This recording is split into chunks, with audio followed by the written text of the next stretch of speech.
Thanks everyone for joining us for our first FlexPoint Fireside chat, and certainly Rachel, thank you for being with us. Our vision Pleasure to for be here. our vision for these conversations is really to connect with experts in the field of technology modernization and digital transformation, and talk about war stories and tips and tricks and things that are working really well across different industries. And we're so thrilled to have Rachel as our very first guest on the Fireside Chat. Rachel and I, we've worked together on a number of big transformation initiatives over the years, and she wrote a blog post recently about some really cool stuff they've got going on at Carousel Motor Group, and we thought that would be a great topic for today's chat. So really thrilled to have you. Before we jump in, for those that don't know you, tell our audience a little bit more about you and your background and POLAD companies.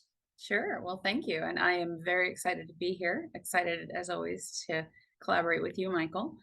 So my name is Rachel Lockett. I'm the Chief Information Officer for the POLAD companies. And the POLAD companies is a privately held, family-owned group of businesses based in Minneapolis, Minnesota.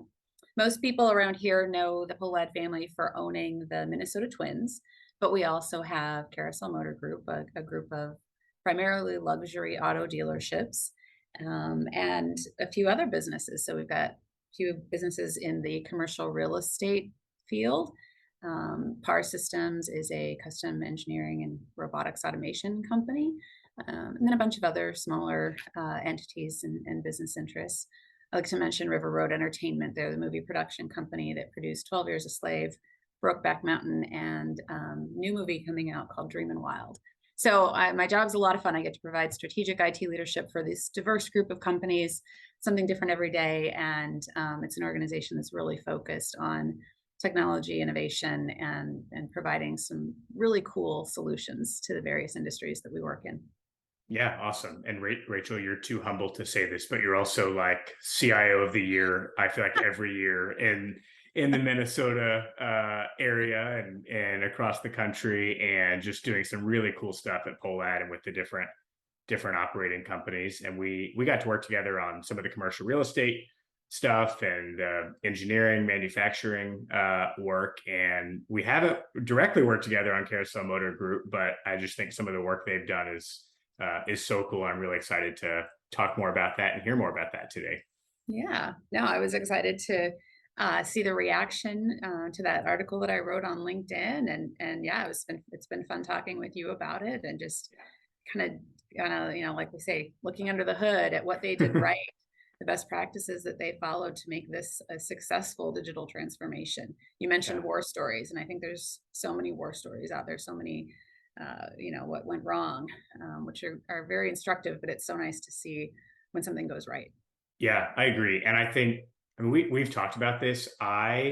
Being in the technology consulting space, the stats about the failed projects are everywhere. We use them. All the consulting firms say them because it's like a little bit of like, you better get it right. You don't want to be in the 80% or the whatever the numbers are now, 3 out of 4 that are struggling or failing to meet expectations. And there's just not a lot of thought leadership out there about, we did something really well. Here's what we did. Here's how to do it. And so I'm excited to talk about it from that perspective versus just the kind of scare tactics of don't do this, don't do this, don't do this. I think it's a great example. So I guess for starters, tell those that are watching about Carousel Motor Group. Sure. Well, Carousel Motor Group, again, primarily luxury dealerships based here in the Twin Cities. We've got 2 Audi dealerships, 2 Porsche dealerships, BMW.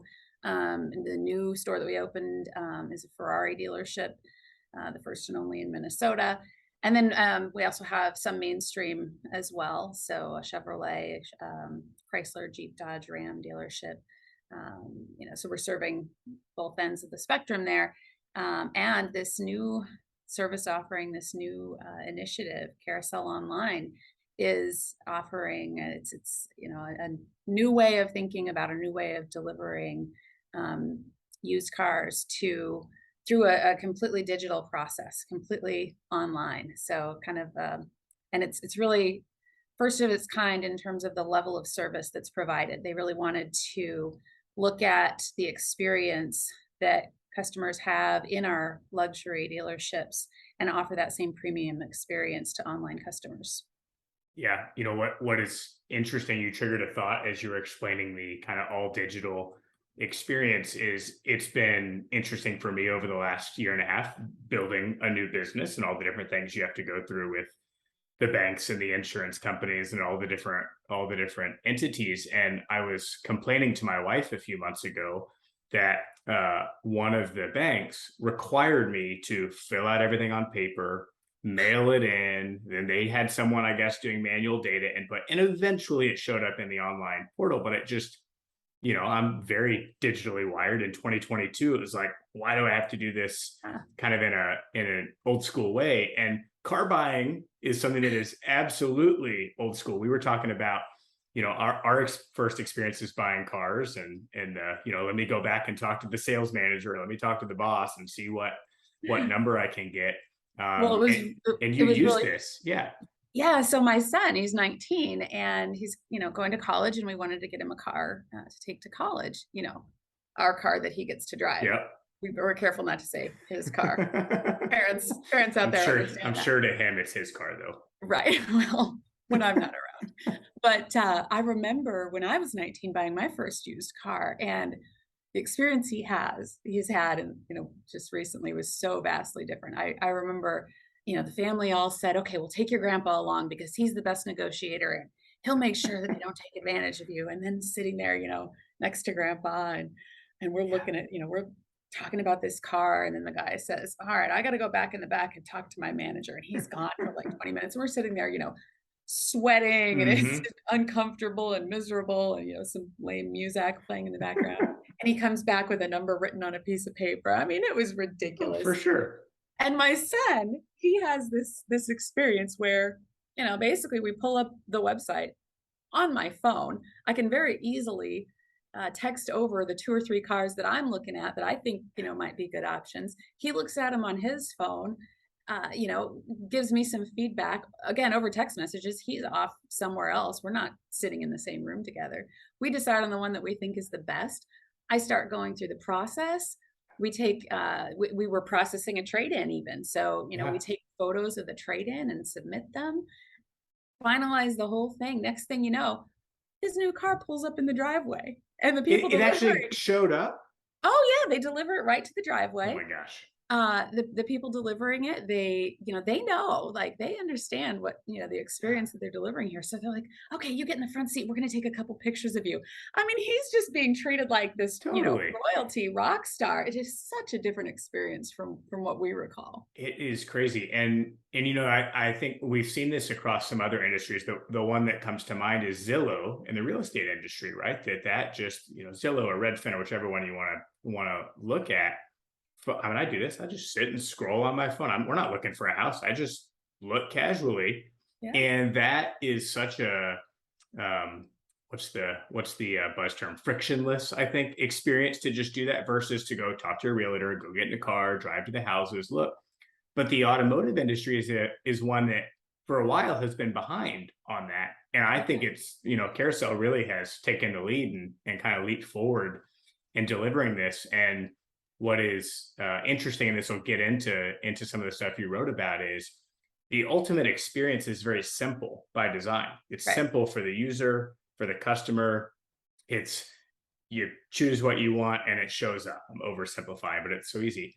But again, under the hood, to use that term, there's so much technology and process and people change inside Carousel Motor Group to make that happen and to make it feel so seamless. Well, and to Um, also make it comfortable because, I yeah, mean, we're all used to shopping online, right? I mean, yeah, especially in the last couple of years. I mean, thanks COVID, it made, yeah, a lot of people who were not going to ever adopt online shopping, they moved to it out of necessity. And so everybody's a lot more comfortable. But still, when you're talking about a car, that's not quite the same as, yeah, ordering a pair of socks or a book off of Amazon. Yeah, it's a little more for scary. sure. And so what Carousel Online did is we had to build in a lot of the information and the tools and the things that would give you that comfort level so that you're willing to spend that kind of money on an Yeah, online purchase and just wait for something to show up in your driveway unseen, yeah. right? And so they've got some really great tools.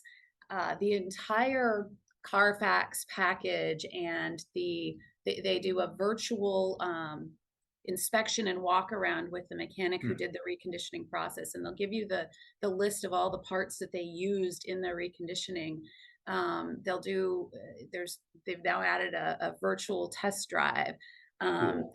just the depth and the quality of the photos of the car, to really replace that comfort level of that you get from walking around and kicking the tires. And Yeah. in reality, they're able to provide much more data and information and create more reassurance than you would get from just walking around it and kicking the tires. Yeah, isn't that amazing?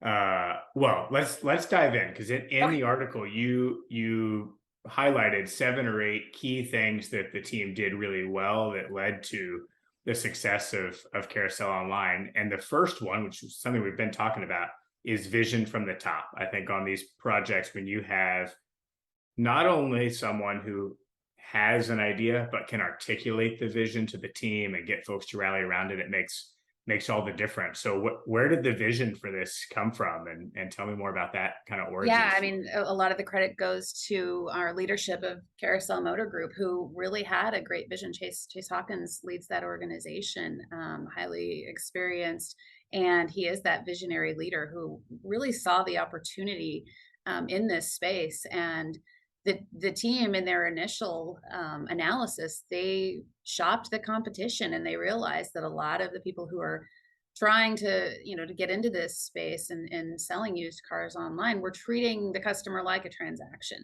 But Chase has this firm belief in that premium experience from the luxury dealerships, and so they really set out to create that almost concierge feel to purchasing a used car online. And so the vision from the top, yeah, best practice that was absolutely followed and a big part of their success. Yeah, very very cool. I think the we talk a lot about vision from the top is important too, because I think in a lot of organizations, these big projects that, hey, we're going to invest in X or build Y or develop Z, sometimes there's vision from the middle, which is Mhm. good, it's valuable. But Right. if you can't get the top to be bought and understand, or if it's not coming from there, you end up running into all these roadblocks. And I think that's one of the things that Yeah. was really paramount to the success of this initiative. Is it was the top, and the whole team was Yes. bought in and rallying around it and kind of rowing the boat in the same And direction. the concept, the idea came from the top level of leadership at Carousel Motor Group, but we've still got the ownership and corporate leadership above that. But they Yeah, were also on board and supportive and really understood and agreed with the vision. It was in line with where they want to take the yeah, organization as well. So having that, we did have to go up a little bit and yeah. get that buy-in and support, but it was there right away. The next thing you talked about was dedicating resources. Tell me a little bit more about that and kind of what they did at Carousel. Yeah, so I mentioned Dan Olson in the article. They tapped him, great experienced leader, to build his team, and he built a rock star team. And everyone on that team then has that same vision, right? The common mistake, and I know you've seen this, the common mistake is to just simply pull people who, maybe they have a little free time on their hands, or worse, to make it a side responsibility of Yeah, people who are already fully utilized. You're never going to succeed yeah, that way. That's probably one of the biggest downfalls of those 75-80% of projects that fail, is not dedicating the resources. But Carousel Online really did it right. And like I said, I know you've seen it yeah. done wrong, and hopefully you've seen it done right a time or two. It's one of those things that is kind of in my playbook, for lack of a better term, that when we're working with a client and we get through that visioning and planning phase, right? We kind of get through the vision. We say, hey, we know where we're going. When you get to that next phase of, okay, we need to make it a reality. We need to develop a plan and assign resources.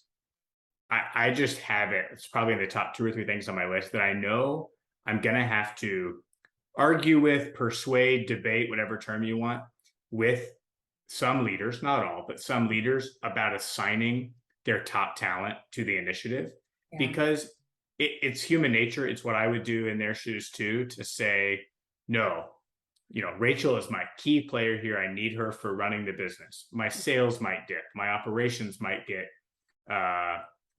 less rigorous or less well run or whatever the case may be. And that's all totally understandable.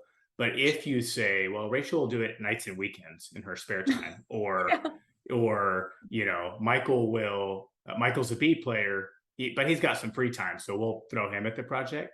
It's just when you really get into hot water with the project, and it's not because folks are malicious or have bad intent or don't want it to be successful, but if you're really kind of pursuing that bold goal, you need to be bold about the talent that you Right. assign to it. I'm just curious, have you seen examples where, a company went ahead and dedicated the A team to the project and the core business that was left behind did just fine?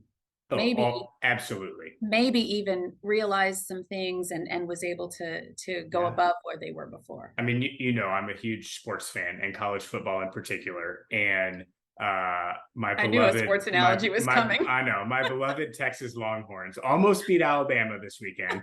But one of the challenges is we had a bunch of injuries coming out of it. Several of our star players are injured, might not play this week. And while that is a bummer that we're not going to have our stars, the coach said, hey, my second string and third string team is getting a chance to step up. They're going to have to go play. They're going to have to carry the team. They're going to get way more reps than they would have otherwise sitting on the bench. And I think that, to your point, that's what often happens. If you take your quote unquote star talent, say, hey, we need you to go shift over to this strategic initiative, then most of the time, that next level, they're hungry to do more and to take on more responsibility. It's not like they're just twiddling their thumbs, right? And so I've found it to be an amazing talent development opportunity and pipeline to say, hey, we need you to make sure that our ongoing operations continue to thrive while so-and-so moves on to this strategic piece. And moving your top players over to this new strategic initiative, that's a way to keep them engaged and challenged, because maybe they're getting bored over here running the core business the day to day. Exactly. They need that challenge to keep them, to retain that great talent. A top of mind example of that is a client of mine in the financial services space that they were fully committed from the top to putting the right talent in the right roles on the project. And the CEO was very clear in town halls with all the employees of what it meant to be assigned to the project, the team, and what it meant for everyone else, and how the expectation for them to step up was there. And again, I found most folks to find that inspiring and like a challenge that they wanted to accept. So I think it's so easy to get wrong, to just kind of be like, oh, we'll just use a little bit of this person, or the other piece that is we didn't really talk about that's hugely beneficial is sometimes there's I can say this as a consultant, there's some false logic that we can just put all consultants on the project and have consultants or contractors do it. And the right answer is the reverse. It's that maybe you need some external help to help lay out the plan, or technology expertise or whatever, blended with your all-star team. The place to use contractors is to backfill the daily operations and say, hey, we're going to bring in someone for a year, 18 months, and have them cover, whatever the ongoing work is, so that we can free up Rachel to go do this new work. That again, not perfect. They'll say, well, the contractor doesn't know our procure to pay process or our sales order to cash process, but like they can learn, they'll figure it out. And that's the already well-defined process that hopefully there's documentation and people that can train them on it, not this brand new thing that you're developing that hasn't been determined. Exactly. Great point. So, well, I know Carousel, their leadership wanted to be careful that I did, create the impression that they just took all the best people over here and left the business. Totally. We had a great bench of just amazing talent on both sides. But the key point for them that led to success was that they did dedicate the resources and allowed them to fully focus on it. So that's lots of lessons to be learned from that. I think, and we can move on, but I think you hit a good point here too, which is healthy transformation projects are often a reflection of healthy organizations.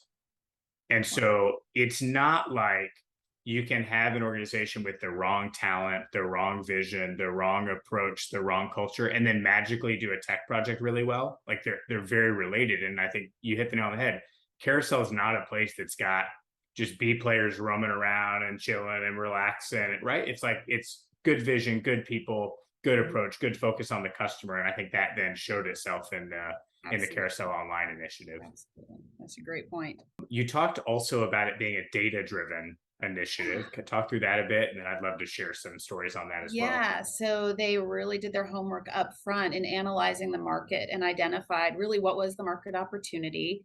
And then also I mentioned, shopping around, shopping the competition and doing that analysis. That's more anecdotal analysis, but the data analysis that they did too on just the percentage of sales in this area and what types of vehicles that helped inform what inventory they should be looking at, and really proving out the model. So I know in some of the projects we worked on in the past, that's been really important is making it a truly data driven initiative and doing that homework up front.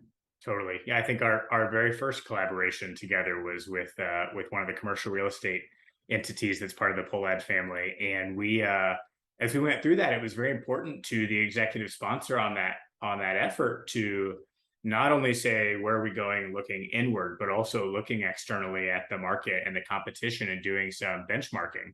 And so Mhm. we did competitive benchmarking across data driven competitive benchmarking across a number of the key, I wouldn't even call them technology areas. It was almost more customer facing features and capabilities. Mhm. And it painted, and you recall this, it painted a really compelling picture, not only to say we're behind, but to say they are continuing to invest. We need to invest and optimize and modernize just to keep up, let alone to leapfrog. I mean, Leapfrog, they've accelerate. been doing amazing work the last several years, and I know, or they've probably leapfrogged at this point, but that We'll do data we'll was do an so interview, key. a fireside chat about that later. Yes, exactly. But the data that everyone could rally around it wasn't subjective and fluff. It was like, hey, this is Yeah. what's actually happening. And the other thing I love that you shared is the shopping around, really looking at the experience, not just the pricing or the tech or the process, but the experience. I have these vivid memories as a kid. My dad was a district manager for H&R Block, the income tax place. Uh-huh. And sometimes when my aunt, my mom's sister, would come over for dinner, and she'd be like, "Oh yeah, I went to XYZ location today to look at the competition for your dad." My aunt was like the secret shopper. She would go to the like to I don't know what they're called, the other income tax places to see what Sure. the experience was like. Like, how's the waiting room? How long's the wait time? What's the all this stuff? And he'd take What's the notes and like parking look jot like? this stuff down. And I was probably 8 or 10 years old, and I distinctly remember I'm like, why is she going to shop around? But sometimes you have to go actually experience it, not read about it or get some second or third hand information. I think the Right, team right. with Carousel Online did a really good job of understanding what the market They really was did. offering. The other thing that you pointed out in the article, and I think is so interesting and unique, is this idea of independence from the core business. Tell me more about that in this example. Well, I already outlined, the Carousel Motor Group consists of all of these different dealerships. And so when they were starting up this new entity, everyone was excited about it. And so it would have been really easy to say, well, here, you can just, get some of our inventory, for a deeply discounted price or other ways of helping and supporting that business. And that seems on the surface like a great idea, right? But Dan and Carousel Online really wanted to make sure that what they were building was a viable business model that could stand alone by itself. So he was kind of aggressive about turning away some of those favors from the other dealerships. And then the other thing about it is, at the new car dealerships, they have a lot of requirements and obligations to the manufacturers, and so the Hmm. manufacturer drives a lot of the decisions around everything from the appearance of the stores to the technology that they use. So creating Carousel Online as an online pre-owned vehicle purchase process freed them up from those manufacturer requirements so that they were able to do things in the best way for the customer, for the user experience, rather than the way the manufacturers wanted it done. So in all those ways, creating that independence from the core business really gave them the advantage. It kind of, I think, Angie Gustafson, who I quoted in the article as well, she said, there were no guardrails, which, was kind of a double-edged sword. It meant that they didn't have anybody telling them what to do, but it also meant, they didn't have any guardrails. And it was Yeah. theirs to create it how they wanted to. And they did a great job at it. Yeah. No, I loved that you pointed that out. I think that's something, if you read articles and hear keynotes, or well, you do most of these speeches now, but if you ever hear other people talking about these things, some of the things we're talking about, you'll hear often around having a vision and dedicating the right resources and funding. But Mhm. there's some elements that I think are just so unique that you don't hear about. And this is one of them, this idea of independence and giving almost a blank slate for creativity. That's why, this. That's why there's, when you look at disruptors in the market of these tech startups that will come in and just totally disrupt a 50 or 100-year-old company. Part of Mhm. it is they just don't have the constraints of like trying to move the Titanic. Yeah. And I think Carousel achieved that here by saying you're gonna, trade on the brand and you have the expertise and the experience, but you're not constrained by some of Right. how we operate right now or the OEM requirements or whatever the case may be. And that seems like it was just really critical to It kind of was. enabling the success. And I will say, there's kind of a but there, or an and. They did have the benefit of being able to build on sort of the solid foundation. And part of that is the business. And we talked about this already. They already had this strong culture and this great team. Hmm. So they were able to build on that, but also the technology foundation. So I was directly involved a few Yeah. years ago in completely revamping the technology platform for Carousel Motor Group. Started with, actually, this was probably more like 8 or 9 years ago. When I got involved, I'll admit it was kind of a hot mess. And so we had to completely redo the network architecture. They had half their businesses on one dealer management system and half on another. That's Hmm. kind of the ERP for Yeah. other dealerships. So we had to do a migration to bring them all onto one and standardize. We completely redid the phone system, moved them to an entirely new phone system, and then a cloud migration. I think we ended up eliminating, what was it, like 28, 27 on-prem servers Yeah. and moving them to Office 365. And we ended up having to do all this at once. So it was kind of an intense time period, but it was so critical for creating that solid foundation. And then fast forward, 6 or 7 years later, they were able to make another communications platform migration, and they moved to the Zoom phone system, Hmm. which then became a key part of the customer interface that made Carousel Online possible. Really, talking with Angie, she said, "I don't know how we would have done it on our previous phone system. It was the right phone system at that time, but Yeah. not moving forward, to this stage."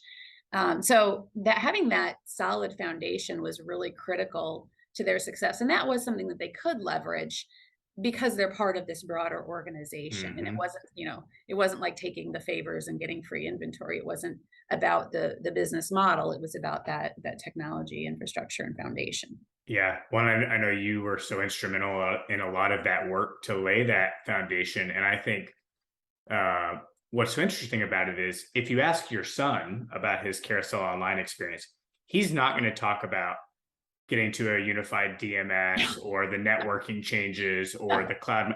He shouldn't care as a customer or consumer. You shouldn't care. But all that stuff was kind of table stakes before you can deliver Right. a really good kind of end user experience. And I think a lot of organizations want to jump to the cool stuff. Like, let's Mhm. jump to the really Yeah. modern, digitize everything. And sometimes you got to kind of do the ditch digging Right. work Hard work to first. to make that more successful. And I think it's a Well, great I example of that. mentioned I mentioned in the article I'd had lunch with Wayne Pazinski, who's the head of fixed Yeah. operations for the core business for Carousel Motor Group. And I, met him 9 years ago when I first got involved, and it was a mess. And at this lunch, he said to me, he said, back then if our manufacturer came to us with just a basic, hey, you got to start using this new app or this new technology, he said, we knew there was just no way that our infrastructure, our IT platform was going to support it. And so we would just kind of throw up our hands, like, why even ask? After we made all those changes, he said, now they come along with something, there's no question. We Yeah. know we're going to be able to get it done. We're going to probably get it done faster than their expectations. And that's what created the environment where they could even pursue this kind of innovation, and this business transformation, because they had the technology platform that would just handle it, Yeah. Flexible and adaptable and modern and all those things and that, properly resourced. Yeah. yeah. Yeah, exactly. So kind of, along those lines, talking about the technology piece, Mhm. I think in this case, one really smart move, as I understand it, was leveraging some existing technology to help kind of accelerate the journey. Tell us a little bit more about that. Yeah. So this, it's so common and just almost intuitive or instinctual for a business to think that they have to build it themselves in order for it to be their innovation, right? Yeah. And I mean, as a former programmer, I still fight that urge at Yeah. times, right? But what they did is, we actually did some research and looked around to see, others who were doing this, and we found that, one of our competitors in the area had been working on a platform like this, and they'd been working on it for over 6 years. So we said, well, that's not the way to do it. Yep. And so Carousel Motor Group, their leadership, they talked to their partners, and originally they were talking to one partner, to Cox Automotive, and said, hey, you guys have a lot of the tools that we use, in this broader suite of tools. Cox Automotive is a huge player in this space. They've got a lot of the products and the services already. And they said, we want to put some of these things together, and we want to develop something that will, create this online platform for the pre-owned vehicles. And Cox said, you know what, actually, we're already working on it too. And so that just became this natural partnership. And they leveraged the Essential platform of Cox, and they stitched together a bunch of their other products and services that they were already using, and some new ones, to create the Carousel online experience. And Chase will tell you, it was so important to have that strong partner who was willing to, as he puts it, to co-author Hmm. customer experience. And they were just as on board with the vision as what Carousel was. And so Yeah. they didn't have to start from scratch and make it all themselves. They were able to accomplish this, game changing transformation for their business in a really short time frame. It was less than a year. Yeah. And get that out to market, and make a real difference in a quick time frame. And I know you've seen things like that as Yeah. well. I mean, yeah, I've got a good story on this. Before that though, it is striking to me the timeline for this initiative, because I recall a year ago, a little more than a year ago, you talking about this being in its early stages, and then when I saw your blog post of like, oh, it's great, it's awesome, my son bought it, I'm like, already, Yeah. and I think, again, clear vision, good approach, but also not reinventing the wheel on some of the core technology components was a real accelerator, and I think it de-risked some of Mm, the initiative. absolutely. And it is tough because there's just human nature. It's like, I can build this myself. It can be bigger, badder, better. It can have my logo on it. And sometimes that's the right answer. But if there's true secret sauce or differentiators you want to put into it, but if you can pull a piece in and help kind of get to the vision you're looking at, I think that I'm big on this idea of co-opetition. Like, Yeah. Mhm. sometimes cooperating with your competition on certain things can be good for everyone. Absolutely. And I think that's definitely the case here. One of the places where I saw this was with an oil and gas company, oil field services company that I worked with, and we had crafted this vision for them to implement remote monitoring or telemetry on all their units, kind of all across the country, so that they would have a real time view of what was happening. And they could kind Sure. of, at the mothership, see the activity happening everywhere. Yeah. Um, and there was a strong desire to build a proprietary um, remote monitoring capability using some parts off the shelf and some proven technology, but really to make it their own. Right. with the idea being we want to own this, we want to productize this, all the right vision. But we really worked with them on an evaluation of kind of the cost benefit of build versus buying a proven technology out on the in the marketplace, and they ended up going with the buy or the lease kind of model. And it was a little bit of a tough pill to swallow around it's not totally ours. We're kind of pulling a piece in, Yeah. but same thing. They got it deployed faster than they anticipated. The cost was lower than if they would have built it themselves. The customer, the end customers, they don't have any visibility into what the back end, what the logos on the back end Yeah. technologies are and how that fits together. And Yeah. some of the What's your goal? concerns, Is it pride and ego, or is it yeah, to actually accomplish business results? Because exactly. nobody's going to pay you, just more Yeah. just because you did it yourself. And I think the other thing that particularly now is more prevalent in addition to the pride and ego piece is the intellectual property and data sharing Hmm. components that obviously for good reasons folks Right. get kind of antsy about. You can solve those with expensive attorneys writing the contracts, right? I mean, that you can solve that up front. It doesn't have to be a deal breaker. And it can, you can spend a little time up front hashing that out, and it can make the rest of the initiative so much more successful. So again, not always the right answer, but I think more and more it's becoming a compelling option, and certainly it helped here. Yeah. Very true. I think the last kind of key thing you called out was funding. Yeah. And gosh, I think we've both seen that done really well and really poorly across Yeah. some Yeah. initiatives. But talk about Well, the we carousel. funded the project, the initiative properly, and then I would say just as importantly, the expectations from the top, from ownership and executive leadership and at the parent company were realistic for a startup business. Hmm. Fortunately, again, it was within a successful, proven line of business, so there was that trust there. But they really did have the right understanding of what to expect, and we're still in the ramp up phase of sales and maybe for quite a while. But ownership gets it. They know that we're building value rather than generating profits and paying Yeah, it back immediately. yeah, absolutely. I think the one thing we talked about offline, I don't know, a couple months ago, um, is I think there's often at the start of an initiative when you're in that visioning phase and everyone's excited, the room, virtual or in person, the room is filled with boldness, creativity, courage, willingness to take risks. That Hmm. translates to funding, right? That translates to an executive saying, I'll approve XYZ amount for this initiative. And everyone's like, yes, let's go, let's rock and roll. Everybody's excited.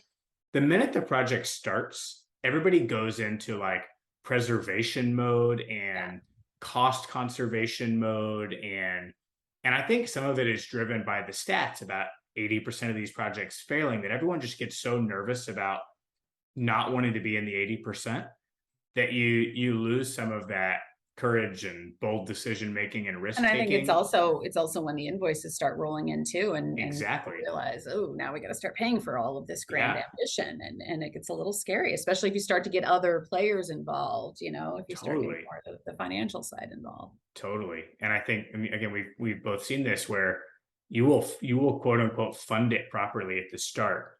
But Hmm. then as the project evolves, as the initiative or the product or whatever, as it evolves, and you need more money for something because something will go wrong or there will be a surprise or there will be whatever, Scope creep. then that's I think often when organizations don't quite um solve it appropriately in terms of, maybe we need to grant 5% or 10% extra versus being a little penny wise and pound foolish. It's easier to kind of I point remember fingers you and you Monday told me a morning great quarterback. story about this in another one of your customers. I think it was also an oil and gas customer, and I Yeah. remember hearing the story. And yeah, it's what Yeah, happened, right?